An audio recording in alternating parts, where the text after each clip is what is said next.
Former Olympic doctor Larry Nassar has been handed a jail sentence of 175 years in Michigan for abusing female athletes he was supposed to be treating.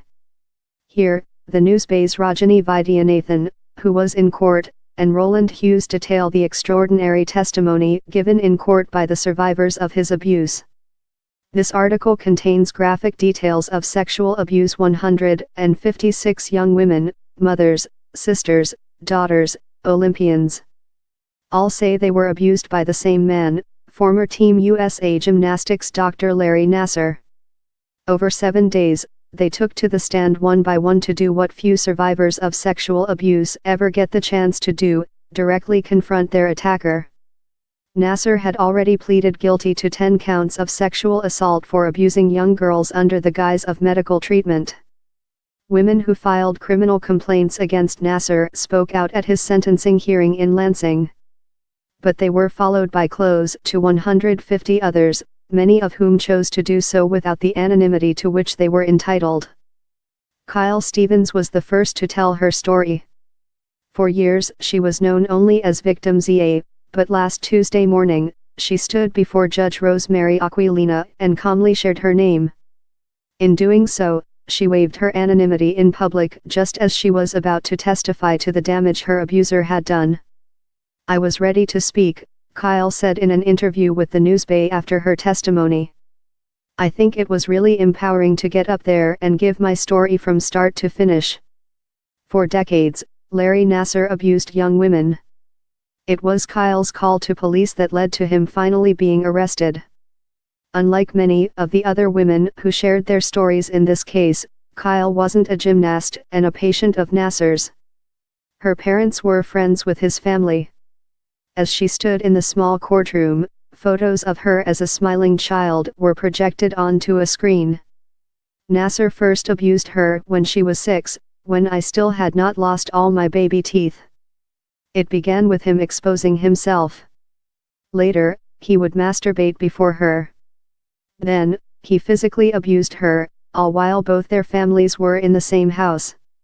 When Kyle, aged 12, told her parents that Nassar would rub his erect penis on her bare feet, he denied it.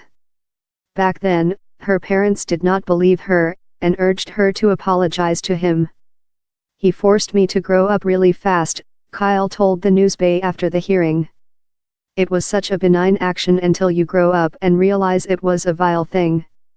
7 minutes into her testimony last Tuesday, delivered alongside her mother, Kyle looked up at Judge Rosemary Aquilina and politely asked if she could address Nassar directly. She reminded him of how her parents invited him round to their home after she had accused him. Sitting in her living room, he had denied abusing her and had said that if she was ever really abused, she should remember to report it. "Well, Larry, I'm here," she told him in court. "Not to tell someone, but to tell everyone. Perhaps you have figured it out by now, but little girls don't stay little forever. They grow into strong women who return to destroy your world." In her teens, Kyle was asked to babysit Nassar's 2 daughters. Doing so helped her protect them, she told the court, and allowed her to save enough money to pay for counseling. Having reached a point where she had started to question whether the abuse had indeed occurred, she tried again to explain to her parents what had happened. This time, they believed her. Nassar, 54, graduated from the University of Michigan in 1985 and joined the medical staff of the U.S. national gymnastics team based in Indianapolis a year later. In 1997, alongside his work with the national gym team, he began working as a team physician at Michigan State University, MSU. He began abusing Kyle Stevens a year later. He worked for the U.S. gymnastics team in 4 Olympic Games, regularly rushing to the help of gymnasts who might have fallen awkwardly. Carrie Hogan, a former softball player at MSU, told the court it was seen as a privilege to be treated by Nassar. Successful treatment could make a difference to the university's stars on the brink of a sports career. "I was very aware of the signed photographs of the Olympic gymnasts he had treated," she said. "He was the best of the best." Others said he was seen as a god in the gymnastics world. In an episode of a gymnastics podcast broadcast in December 2013, Nassar spoke about how important it was to look after young athletes. Not just physically but mentally, you have to protect your athletes, he told Gymcastic, speaking uncharacteristically slowly. You have to let them know they will be cared for. He also warned of the danger of mental injury to athletes, saying the physical injuries almost always they can recover from. The mental injury leaves the scars that keep coming back and haunt them later. Many of the women who spoke in court said that after he abused them, they were intimidated by his powerful status. Reporting the offense, if they understood that they had been subject to an offense at all, felt almost impossible. Nassar had a strikingly similar pattern of how he abused young women, the vast majority of whom were gymnasts. They came to him often in pain, looking for help. At their most vulnerable moment, he tried to convince them what he was doing was normal, even talking about everyday life and joking as he touched them. By projecting a sense of normality from his position of authority, Nassar made his victims feel they were wrong to believe this was abuse, and that they would be in the wrong if they complained.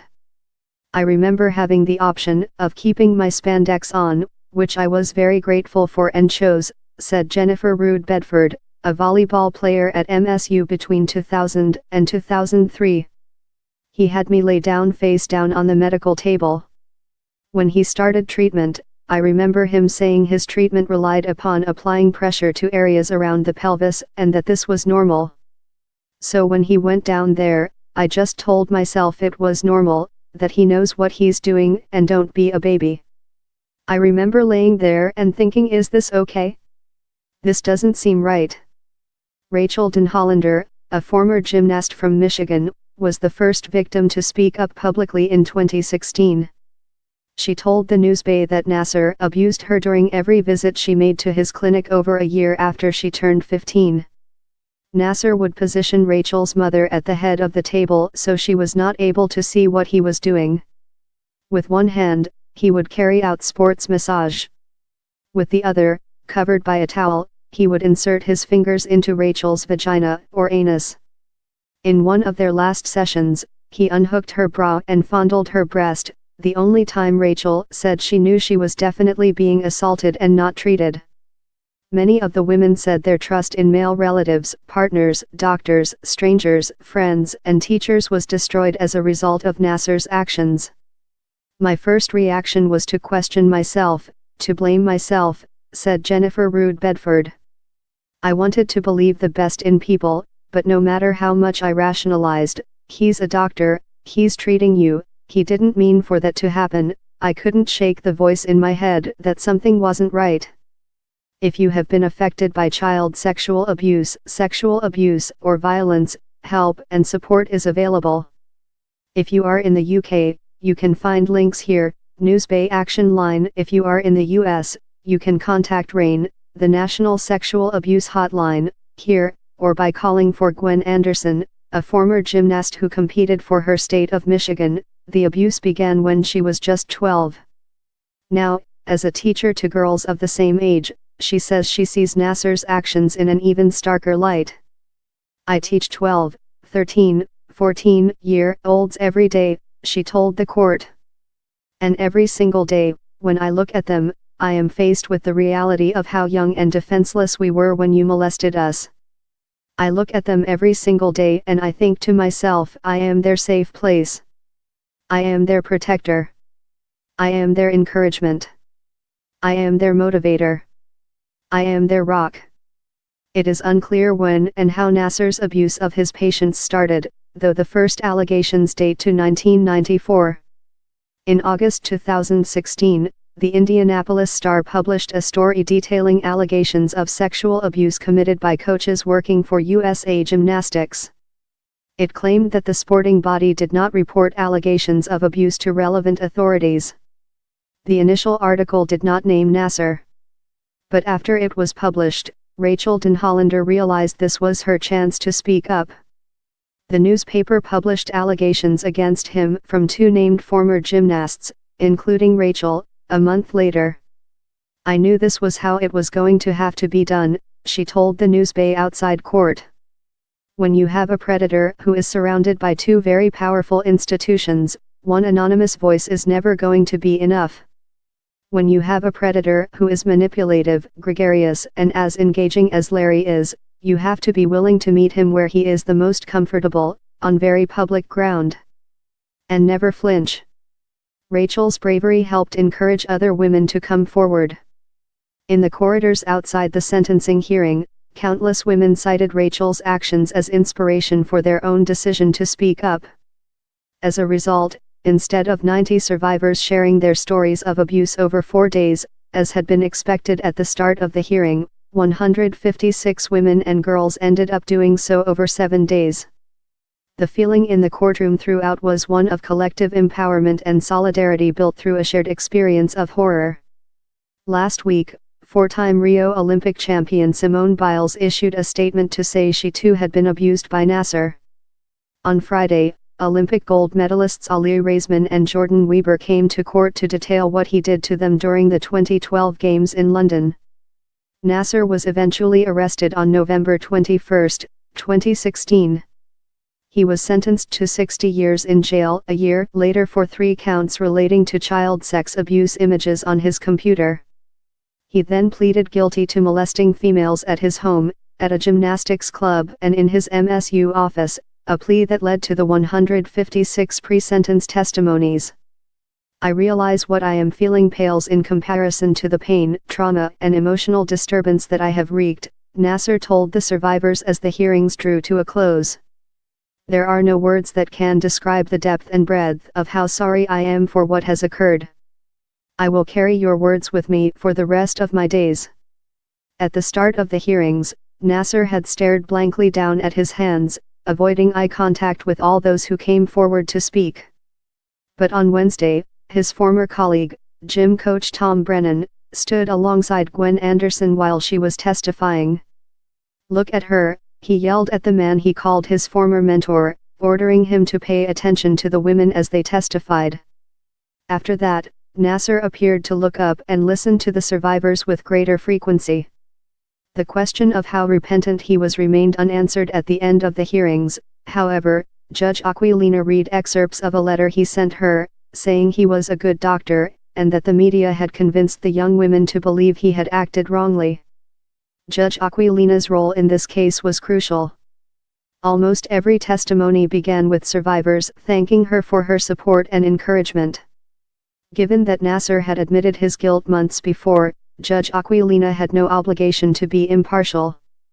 As she took on the role of therapist, advocate, and friend to the women who stood before her, she condemned his actions. "The monster who took advantage of you is going to wither, much like the scene in The Wizard of Oz where the water gets poured on the witch and the witch withers away," she told one woman after her testimony. She also encouraged a number of the abuse survivors not to kill themselves when they said they had considered suicide. "Taking their own lives would hand Nassar victory," she said. "I know you're a little nervous, pretend you're talking to me and your mum," she told another woman as she prepared to deliver her testimony. A crime writer in her spare time, Judge Aquilina's words were a powerful force throughout the hearing. She described the women as sister survivors and warriors who had demonstrated superwoman steel. "I didn't want even one victim to lose their voice," she told the court, as she explained why she was prepared to let the hearing go on for as long as it took to hear all of the survivors who wanted to speak. The survivors, in turn, responded. One after the other waived their anonymity and came to realize this was a chance to take charge of their own story. Not all the women knew each other, but many acknowledged the invisible bond between them, and the strength they had gained from the others who had spoken in court. One former MSU softball player, Tiffany Thomas Lopez, told Nassar she was part of the army you created when you violated us, going on to say, "Your actions have had me by the throat for years. I'm ready to be released from your clench." As the hearings went on past the 4 days that were initially scheduled, anger gradually built towards the institutions where Nassar worked. Ali Raisman, part of the gold medal-winning gymnastics team in the 2012 Olympics, demanded an independent investigation into how Nassar was allowed to continue abusing girls even after complaints were made. She attacked both USA Gymnastics, an organization she said was rotting from the inside, and the U.S. Olympic Committee for their lack of support. 3 senior USA Gymnastics board members subsequently quit. The focus has now shifted onto who knew what, and when. The Lansing State Journal newspaper reports that 7 women or girls made complaints about Nassar to coaches, trainers, police or university officials between 1997 and 2015. In 2014, an investigation by MSU even cleared Nassar of wrongdoing after a recent graduate accused him of molesting her. 2 years later, he was under arrest. The university has put aside $10 million, pound, to reimburse former students for counseling, but is being sued by about 140 women. MSU President Lou Anna Simon has also quit. On Friday, MSU's Board of Trustees asked the Michigan Attorney General's office to conduct an outside review into how it handled the allegations. As Nassar starts his jail sentence, brought about by a team of female investigators, prosecutors, and judges, the battle to seek answers from the authorities is only just starting. Why did they not listen to survivors' stories sooner? Rachel Denhollander, now a mother of 3 and a lawyer, was the last to give her testimony on Wednesday. Judge Aquilina called her the 5-star general in the army of survivors. For Rachel, the sentence has been a vindication of her decision to speak out publicly 16 months ago. "I'm so deeply grateful for where we are," she told the Newsbay. "But it's absolutely heartbreaking to me. To know that the vast majority of those little girls could have been saved from what they went through is devastating. If you have been affected by child sexual abuse, or violence, help and support is available. If you are in the UK, you can find links here." Newsbay Action Line. If you are in the US, you can contact RAIN, the National Sexual Abuse Hotline, here, or by calling